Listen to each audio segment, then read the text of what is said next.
can't diminish what Trump did as a political matter. I mean, whether you want a plurality or not, he had 16 opponents, many of them governors, senators, and he just slaughtered them all one by one without really any impediment, anything holding him back. And now, I think the more relevant point that Bill's making is today, the never Trump rump is diminished, dwindled to almost nothing. Yeah, you've got this incredibly high, historic, as I said before, historic level of support among Republicans. And no one, even though you can at least at the beginning of the administration, you looked at people like Paul Ryan and Mitch McConnell and said, well, they're going along with Trump to get their agenda done. Well, they got their tax cut. And now today they're still not standing up. Apparently they have no other agenda. They're afraid of the base.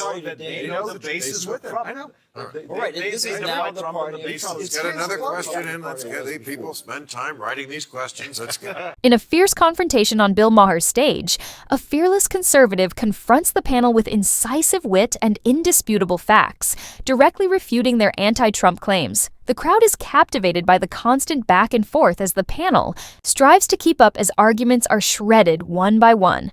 An important turning point in the conflict of political ideologies was this thrilling exchange. What happens is a potent dissection of progressive talking points, with the conservative pointing out obvious inconsistencies and emphasizing the widening gap between conservative thinking and leftist rhetoric. As the argument intensifies, Maher's panel is left speechless and frantically preparing rebuttals. This viral confrontation is full of memorable moments and is sure to get folks talking if you're craving a heated political conversation. I can understand how you could do it when the Republican Party was a party that was about economics and free markets and free. Right now, the Republican Party is defined by its suspicion and hostility toward people who look different, sound different, worship different gods. So that's the party. How are you distinguishing yourself? Well, look, Fareed, you know, President Trump talks a lot about patriotism to the country. When we say the Pledge of Allegiance to the flag, we say one nation, under God, indivisible, et cetera, et cetera. One nation, under God, indivisible. One nation. Rhetoric or reality? Do we truly believe we are one nation? And if we are, then that means we recognize and we accept that we are a country compounded of different folks from all over the world, regardless of what they look like, their sex, or their religion. Well, that's not how a lot of your fellow Republicans look at it. Donald Trump but Donald Trump certainly doesn't look at him. All you had to do is look at, Hurricane Maria and look what happened in Puerto Rico. But we've allowed him, Linda, to define I wouldn't wait Americans. for your invitation to the CPAC. Okay, folks, let's discuss the current state of American politics and what's actually happening within the Republican Party. Here's the deal then. There is a continuous struggle between the public's perception of the GOP, which is frequently that it is exclusive and extremely conservative, and the efforts by certain conservatives, particularly those from minority groups, to change that perception. In addition to being powerful voices in their communities and in line with larger cultural ideals, these people are striving to uphold their political convictions. And believe me when I say that striking that balance is not simple. On the other hand, the left is also criticized here, primarily for promoting identity politics to the point where it begins to cause more division than unity. It is said that concentrating too much on our differences may actually have the opposite effect, building more bridges and walls. Furthermore, it appears like Trump is attempting to change course. Yes, the man who was known for causing trouble is now perceived as attempting to project a more unified image, perhaps to calm some of the criticism and win over more people. This is for you, Sir Michael. You said you can be a minority and a conservative, but can you be a minority and a Republican under this administration? You know, that's a good question. I think that the expectation, at least from what I get from talking to other African Americans and minorities in general, is that sure, we don't have a problem with you being a Republican, but our expectation is that you are articulating the concerns of our community. So yes, I'm a black person who happens to be a Republican. That doesn't mean I don't care about police brutality. That doesn't mean I don't care about criminal justice reform. Those are issues that disproportionately impact my community.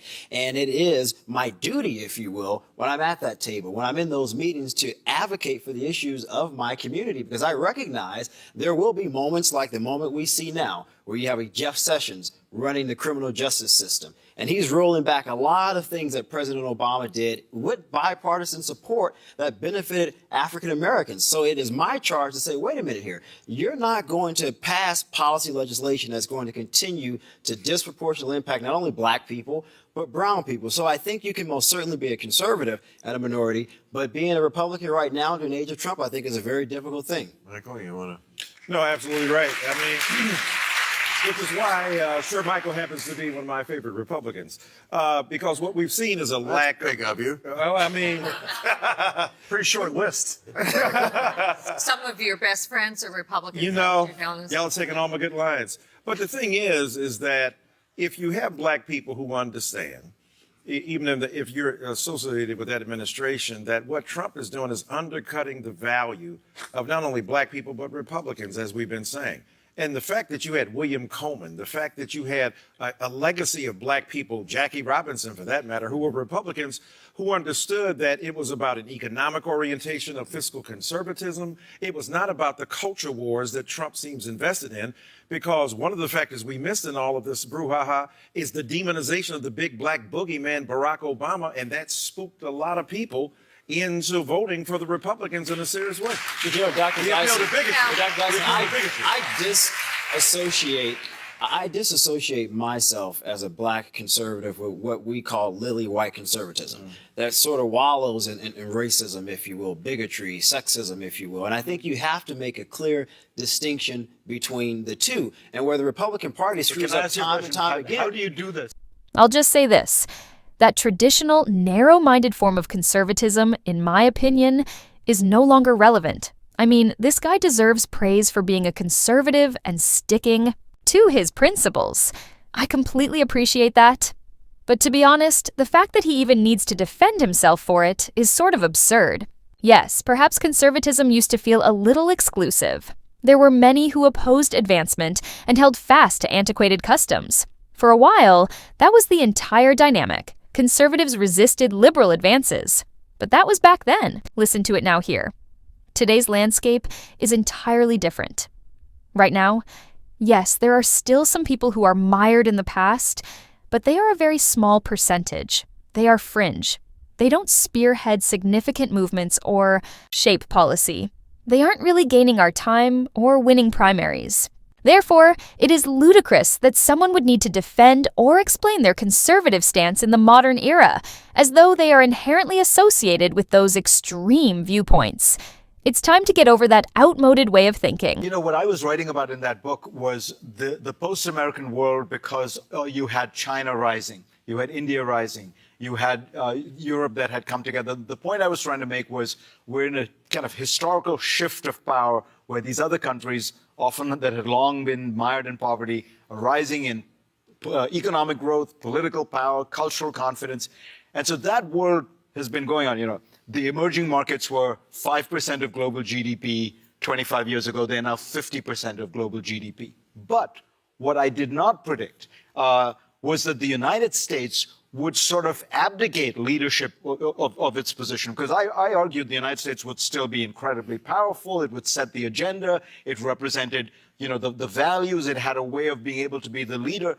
And this shift where the United States has decided to literally just walk away from its own creation. I mean, people forget this was the world that FDR and Harry Truman built after World War II. And to see, you know, the Europeans, as I say, are sort of surprised because they don't quite understand it. They're like, wait, you built this house and now you want to set it on fire? I'm less surprised that a Trump could rise. I mean, that has happened in countries where, as how quickly the Republican Party just completely got behind him. It reminds me of the Neanderthals. You know, no, really. I love ancient archaeology and that kind of stuff. So, like, you have the humans and the Neanderthals who are sharing a planet from about 100,000 BC to about 40,000 BC, and then suddenly, no more Neanderthals. I think because humans, they figured out the blowgun, so they could kill you from 10 feet away. I'm getting this from the movie Quest for Fire. But I think that. So, but like, it's like there's Neanderthals and then suddenly the fossil gone. And that's kind of what happened to the Republicans. I think they were just there and then they suddenly disappeared. I think what happened is, and this is, you know, gets to the point Linda was asking, what happened to my party? I think that Trump recognized, and the primaries you see this, that the base of the Republican Party was in a completely different place. Thus, there is a significant change in the balance of power in the world. Even a more united Europe is beginning to show its power, and nations like China and India are stepping up significantly. This is about more than just economic expansion. It's cultural confidence, political power, everything. All of this suggests that the global order is shifting, and that the U.S. may no longer be making all of the decisions. This is where things start to get serious. According to Zachariah, the U.S. is reversing its course on its own initiative rather than being forced out. Consider that. With the help of leaders like FDR and Truman, the U.S. essentially established the international leadership structure that has existed for decades after World War II.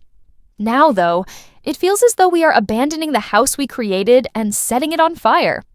There is a void created by that self-inflicted withdrawal, a more fractured post-American world that isn't necessarily based in American ideals or influence, is emerging as our allies become perplexed and international institutions become unstable. This is not merely a discussion of foreign policy. This concerns the future of world leadership, and if the United States still desires the position it has been establishing for almost a century. We appreciate you watching and participating in this crucial discussion. Please click the subscribe button and enable notifications if you like this video, and we'll see you in the next video.